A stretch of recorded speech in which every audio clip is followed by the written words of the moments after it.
Moving into the navigation. So there is built-in navigation in this specific vehicle here. Looking at search, very, very straightforward. This is where we're gonna go in order to be able to search for an address. So I'd say go slow. Start typing in the address, a few keys here, and then pause for a second, because it will take a second to update. And there we go. So you can see we've got the address. That's the address of the dealership here. We're gonna select it there. It takes a second. Now we can either save that as a favorite, or we can just start and navigate to it. Obey traffic laws, be alert, and use voice commands while driving. There we go, nice and Please simple. proceed to the highlighted route, and then the route guidance will start. So this is the route that we're currently going to be taking. I know, very, very far. In order to cancel a route that you've currently got, we're just gonna press this X button here, and then say yes to cancel the route. There we go.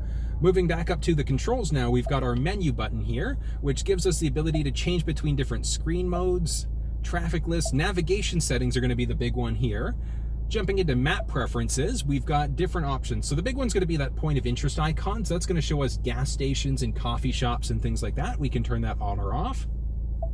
Back to our route preferences now. That's where we can choose a couple different options. Big one is gonna be our fastest preferred route. So either fastest, shortest, or the most eco-friendly. Moving down a little bit, as you can see, we've got avoid freeways, toll roads, cars, ferries, etc. So if you're not a fan of taking toll roads, you can select that there. And when the navigation sets up your route, it's going to avoid those for you. And then from there, we've got our navigation preferences, so that we can either have voice and tones, voice only, or our tones for the prompts as we get closer to an upcoming turn.